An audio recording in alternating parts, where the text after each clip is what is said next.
División celular. Todos los seres vivos están constituidos por células. Las células se reproducen mediante un proceso conocido como división celular. En otras palabras, el ciclo de una célula comprende el periodo de tiempo que va desde que se forma hasta que se divide, dando lugar a nuevas células.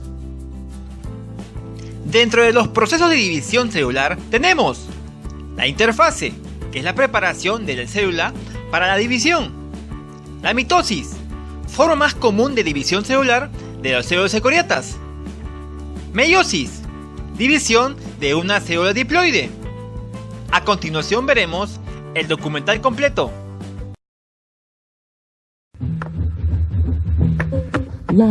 La vida en todas sus formas y funciones depende de un proceso en común, la división celular.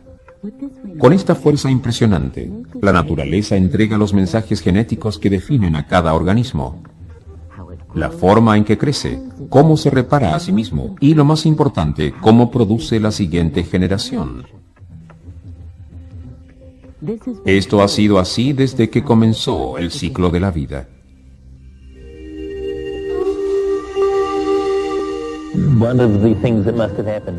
Una de las cosas que deben haber ocurrido muy al principio de la evolución es el mecanismo que permitió que este primitivo globo de protoplasma, o lo que haya sido, produjese dos primitivos globos de protoplasma, los cuales a su vez producirían dos, con dos otros más, etc. Una vez que eso sucedió, la vida inició su camino. De modo que realmente era necesario tener división celular o algo parecido, como una de las exigencias previas para los inicios de la vida, como una de las exigencias previas para los inicios de toda la historia de la evolución. La división celular sostiene toda la vida, asegurando un flujo continuo de información genética para las generaciones venideras.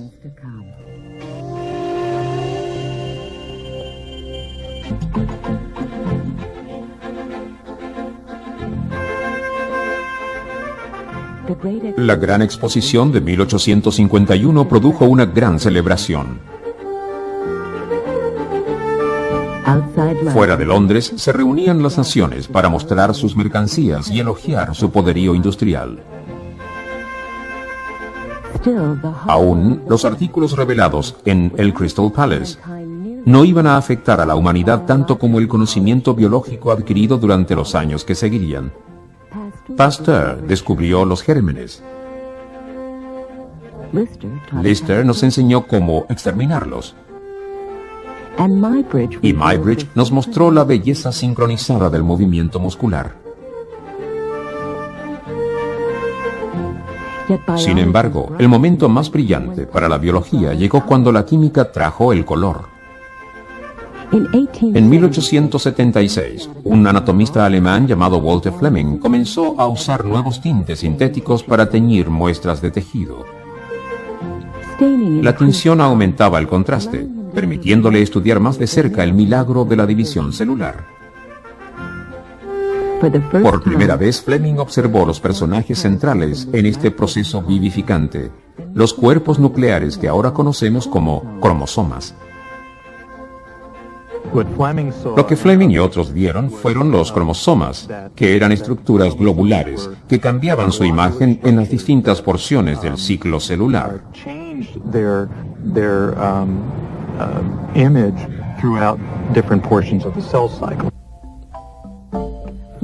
Fleming bautizó el material teñido que vio como cromatina, tomado de la palabra griega para color.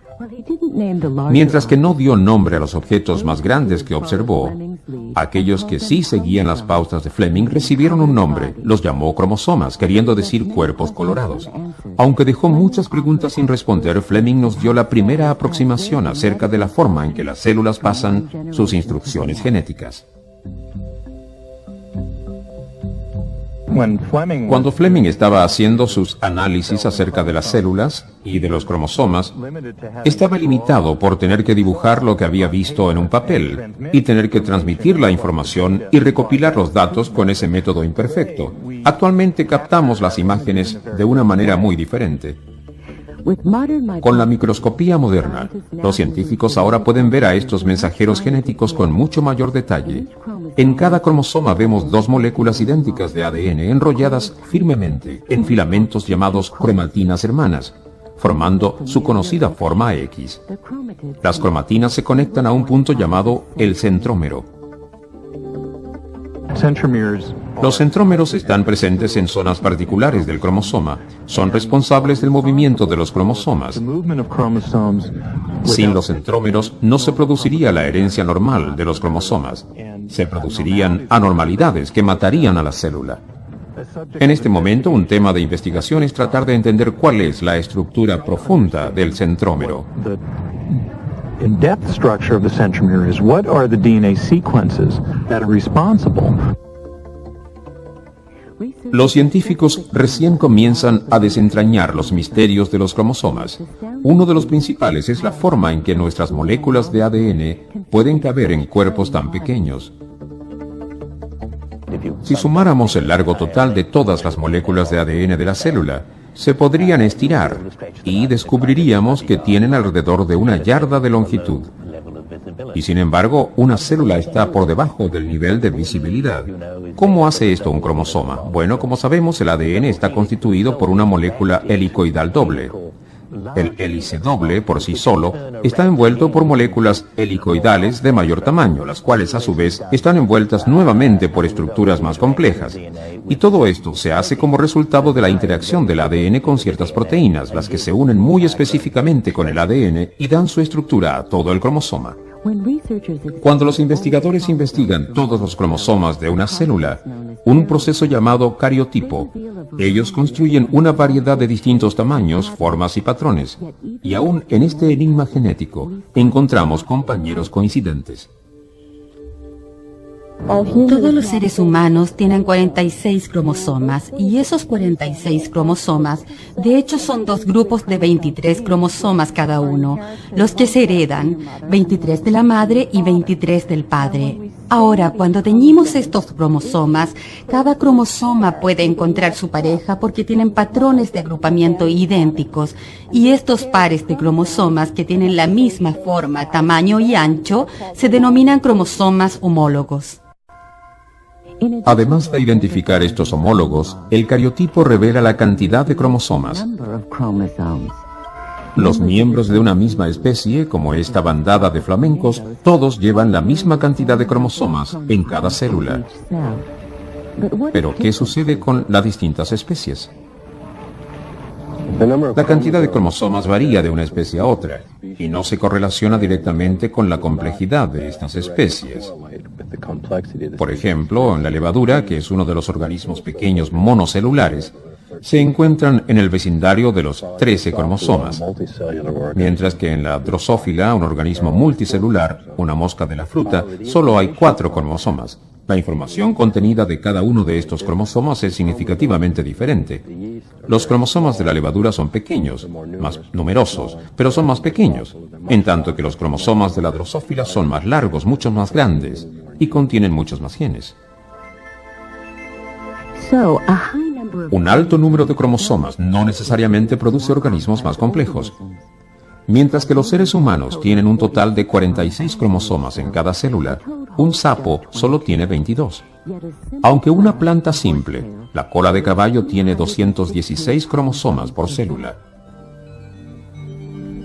Al margen de la cantidad, estos cromosomas llevan encerrados en nuestro ADN los secretos vivificantes, secretos que deben traspasarse a futuras generaciones.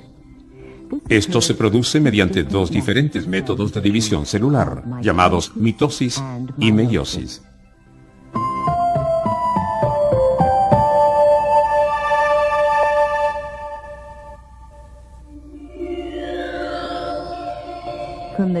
Desde el amanecer de sus vidas, todos los organismos complejos dependen de la división celular para crecer y sanar.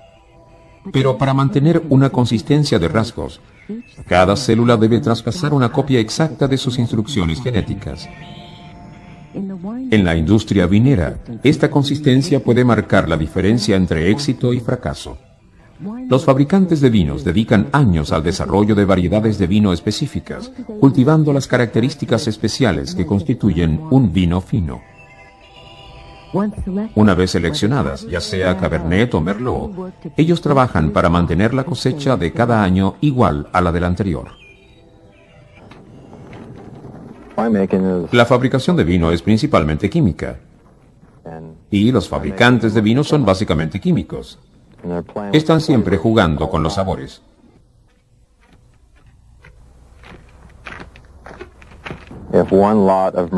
Si un Merlot no tuviese muy buen sabor, en opinión de ellos, le agregarían 2 o 3 mezclas de distintos clones de Merlot para producir esa gran botella de vino.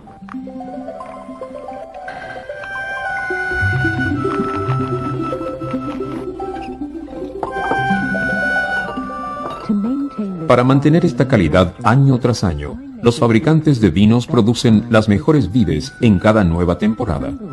Algunas variedades datan su registro a cerca de 150 años en viñedos europeos. Cada vino es un clon, el producto de una secuencia ininterrumpida de divisiones celulares idénticas. Los clones provienen de una sola fuente. Ahora, esas fuentes van a viveros especiales, y a partir de entonces uno sabe que cuando se busca un cierto número de clon que tiene tu vecino y te gusta ese estilo de vino, se puede estar bastante seguro que va a producir un tipo muy específico de uva, y uno puede tener la seguridad porque no va a cambiar del campo de tu vecino al tuyo.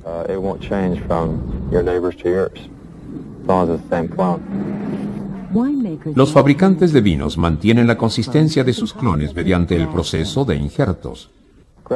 El injerto esencialmente consiste en tomar una vara de un vivero e injertar sobre un clon. Se puede tomar una vara de Chenin Blanc, se puede tomar una vara de Sauvignon y se puede injertar sobre esto un brote de Merlot. Los brotes tendrían el mismo código genético. En la viña Callaway, cuando se necesita hacer un cambio de un vino, primero hacemos un cambio en la uva de un viñedo. Acá pueden ver que he hecho un corte superior, exponiendo la capa de cadmio de la vara acá, y luego también se toman brotes del clon al cual queremos cambiar. Y cuando hago eso, junto las 2 capas de cadmio de la vara y del brote, y ahí es donde se produce la operación de la mitosis. El éxito de este injerto depende de la división y del crecimiento de las células de la raíz y del vino juntas. Durante este proceso, cada célula parará a través de una cadena de eventos conocida como el ciclo de la célula. Este incluye 2 bases primordiales, un período de crecimiento seguido por un período de división. En una compleja secuencia de eventos, una célula da vida a 2 nuevas células.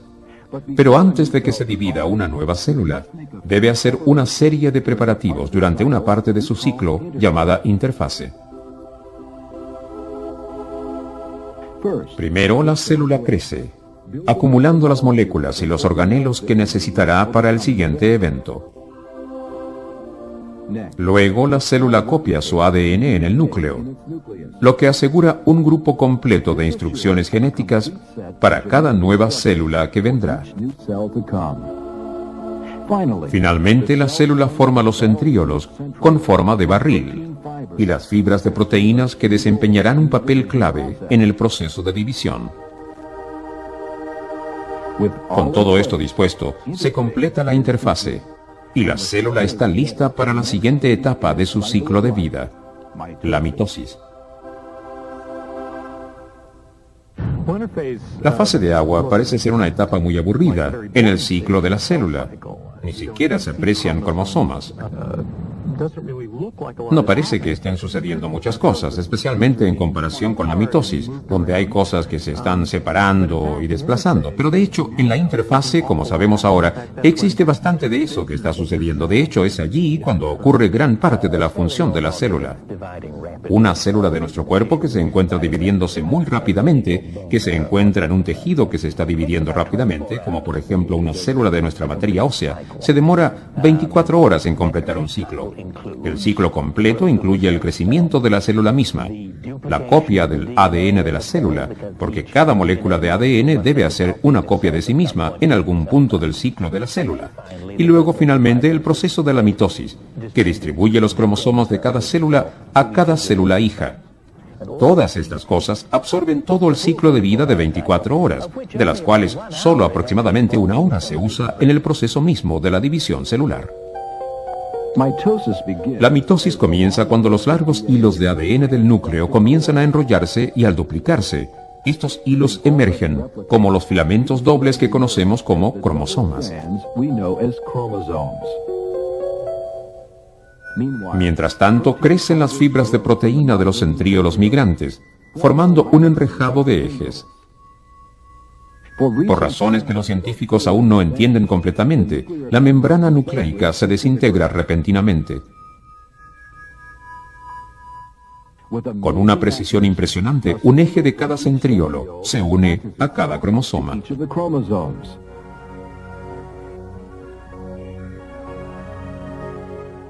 Con la ayuda de las fibras de proteína, los cromosomas se desplazan hacia el centro.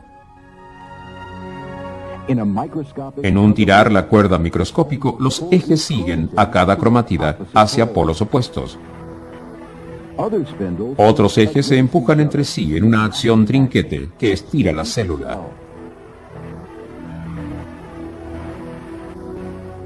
Los cromosomas se desenrollan y las membranas nucleares se vuelven a formar.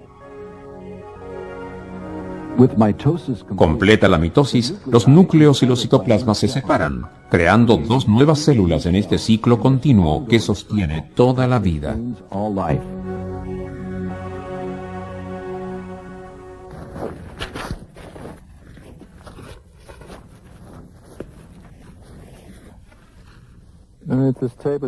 Aquí veremos una mitosis en acción.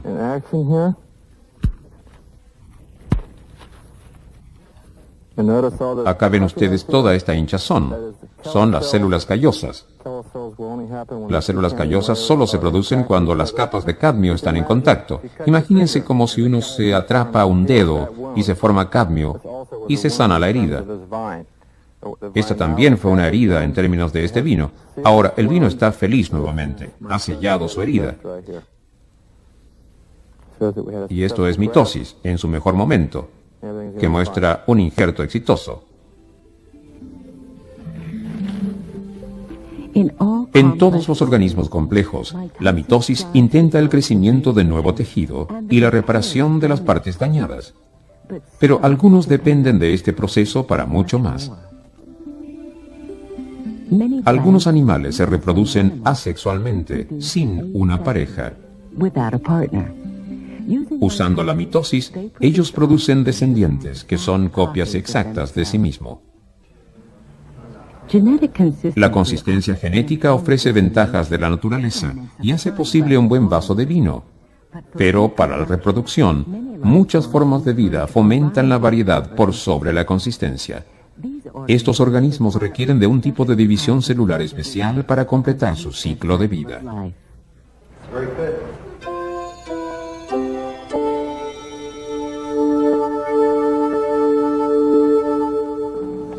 See, he's also watching us.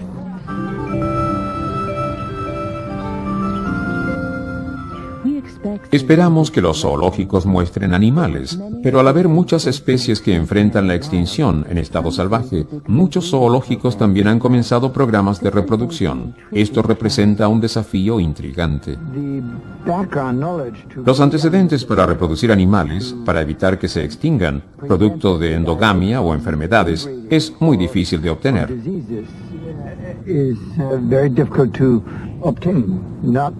No hay conocimiento suficiente, por ejemplo, de la biología de las jirafas, o de los elefantes, o de los osos polares, para controlar la reproducción o para mejorarla.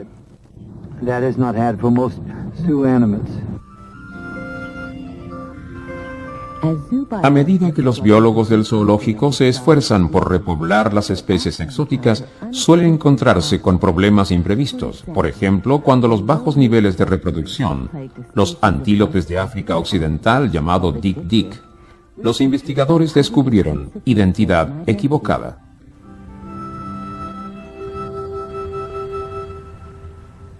La primera vez que trabajamos con Dick Dick fue a través de otro zoológico que tenía problemas para identificar las especies que tenían, y procedimos a tomar muestras de estos animales, y a partir de estas pudimos hacer preparaciones de cromosomas y analizarlas bajo el microscopio. Cuando comenzamos a analizarlos, encontramos una vasta gama de números de cromosomas de tamaños y formas. Simplemente estábamos muy perplejos. Los individuos de una misma especie deberían llevar la misma cantidad y tipo de cromosomas, pero estas muestras no coincidían. One had 46 chromosomes, and the other had 46 and 47 chromosomes, depending on whether it was a male or female. So what we were calling a single species actually were different genetic populations. Con el descubrimiento de la variación genética, los científicos confirmaron no una, sino dos especies de antílope. Para reproducirse con éxito, los individuos deben combinar cromosomas coincidentes para la reproducción sexual.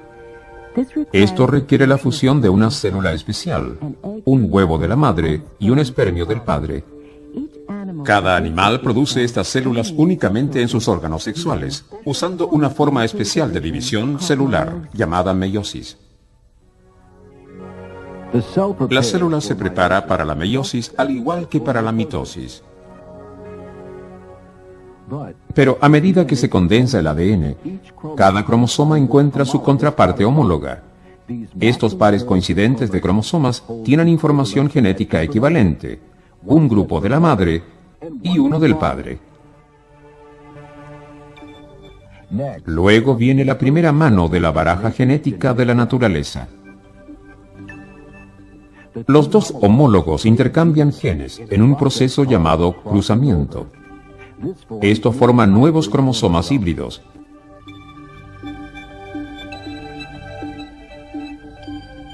Luego los ejes ubican los cromosomas de la madre y del padre en forma aleatoria a cada lado de la línea media.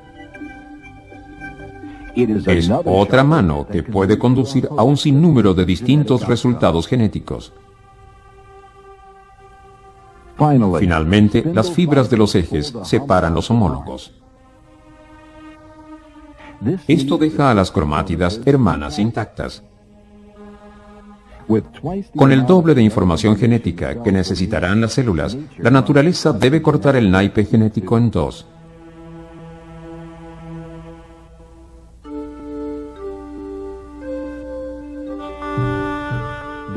La segunda división produce 4 grupos únicos de cromosomas. Como llevan la mitad de la información genética, estas células se denominan haploides. Muchas de ellas madurarán convirtiéndose en espermios y huevos. Las células reproductoras se llaman gametos.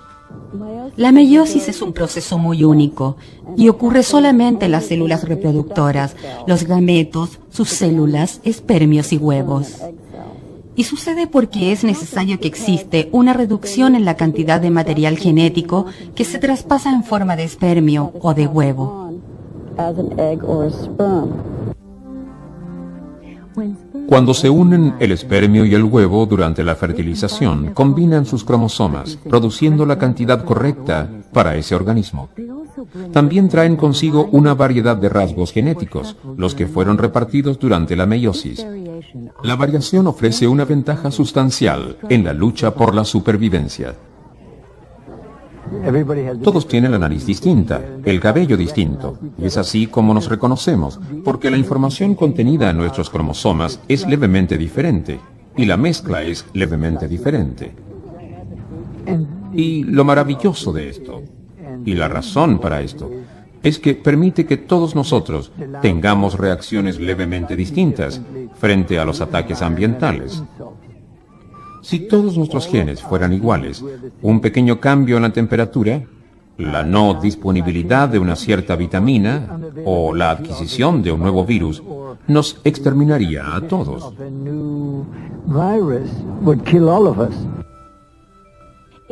Los individuos de la misma especie presentan una variedad sorprendente, sin embargo, sus células contienen cromosomas en igual número, tamaño y forma.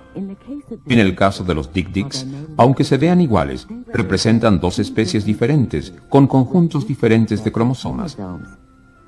Sus problemas comenzaron cuando las dos especies se cruzan para producir un descendiente híbrido. Tomamos muestras de biopsia testicular de los animales híbridos, de Dik-Diks, de híbridos A y B, y las observamos bajo el microscopio y descubrimos que de hecho, debido a las distintas reorganizaciones de cromosomas entre estas dos poblaciones, había una interrupción meiótica. Podemos ver que dentro de los túbulos aquí hay una actividad meiótica. El centro debería estar lleno de espermios y esencialmente hace que este animal sea infértil.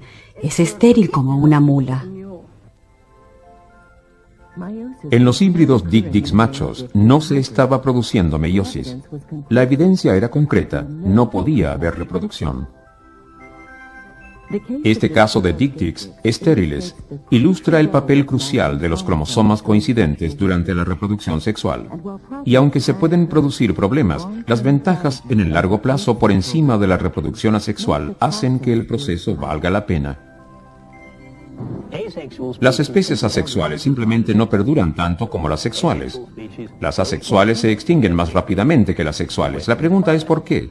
Bueno, la respuesta a esto es que las condiciones cambian. Y uno se halla maravillosamente adaptado a un conjunto de condiciones. Todos los descendientes son iguales a uno. Y luego cambian las condiciones. Esto podría ser un problema porque si las condiciones han cambiado repentinamente hasta el punto en que los descendientes ya no se hallan bien adaptados, uno puede ver que van a estar en desventaja en comparación con la población que se reproducen sexualmente, la cual produce una gran variedad de distintos descendientes. La naturaleza construye esta gran variedad utilizando complejas instrucciones moleculares que se almacenan en nuestro ADN. Pero para continuar esta maravilla de la ingeniería, estas instrucciones deben traspasarse individualmente, célula por célula.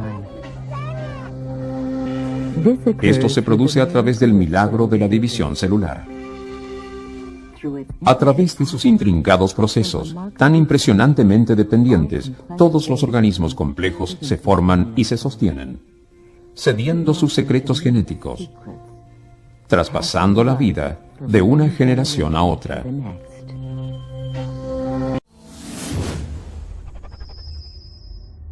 Curando un flujo continuo de información genética para las generaciones venideras.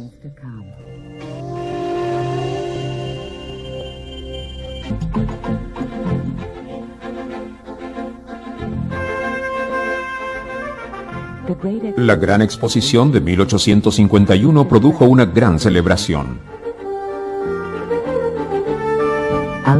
Fuera de Londres se reunían las naciones para mostrar sus mercancías y elogiar su poderío industrial.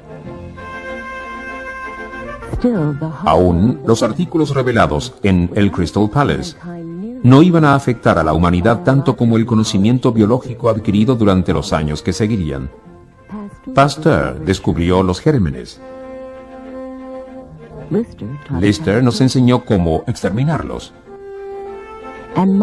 Y Muybridge nos mostró la belleza sincronizada del movimiento muscular. Sin embargo, el momento de los objetos más grandes que observó, aquellos que sí seguían las pautas de Fleming recibieron un nombre, los llamó cromosomas, queriendo decir cuerpos colorados. Aunque dejó muchas preguntas sin responder, Fleming nos dio la primera aproximación acerca de la forma en que las células pasan sus instrucciones genéticas. Cuando Fleming estaba haciendo sus análisis acerca de las células y de los cromosomas, estaba limitado por tener que dibujar lo que había visto en un papel y tener que transmitir la información y recopilar los datos con ese método imperfecto. Actualmente captamos las imágenes de una manera muy diferente. Con la microscopía moderna, los científicos ahora pueden ver a estos mensajeros genéticos con mucho mayor detalle. En cada cromosoma vemos dos moléculas idénticas de ADN enrolladas firmemente en filamentos llamados cromatinas hermanas, formando su conocida forma X. Las cromatinas se conectan a un punto llamado el centrómero. Lo más brillante para la biología llegó cuando la química trajo el color. En 1876, un anatomista alemán llamado Walter Fleming comenzó a usar nuevos tintes sintéticos para teñir muestras de tejido. La tinción aumentaba el contraste, permitiéndole estudiar más de cerca el milagro de la división celular.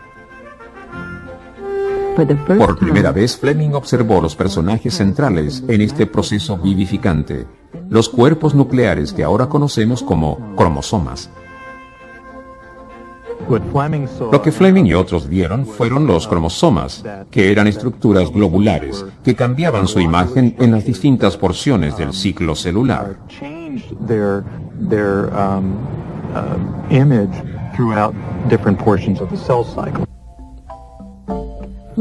Fleming bautizó el material teñido que vio como cromatina, tomado de la palabra griega para color. Mientras que no dio nombre emocionante, la naturaleza entrega los mensajes genéticos que definen a cada organismo. La forma en que crece, cómo se repara a sí mismo y, lo más importante, cómo produce la siguiente generación. Esto ha sido así desde que comenzó el ciclo de la vida.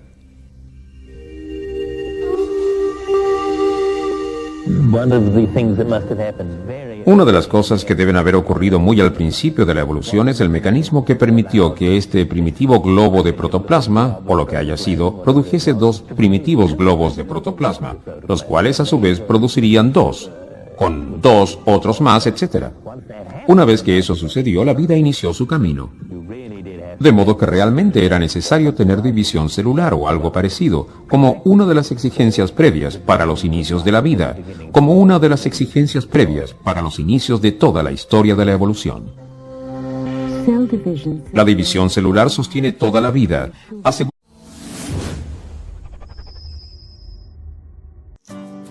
División celular. Todos los seres vivos están constituidos por células. Las células se reproducen mediante un proceso conocido como división celular. En otras palabras, el ciclo de una célula comprende el periodo de tiempo que va desde que se forma hasta que se divide, dando lugar a nuevas células. Dentro de los procesos de división celular tenemos la interfase, que es la preparación de la célula para la división. La mitosis, forma más común de división celular de las células eucariotas. Meiosis, división de una célula diploide. A continuación veremos el documental completo.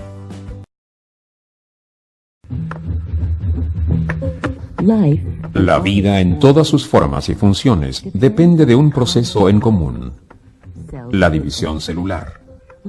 Con esta fuerza impresionante,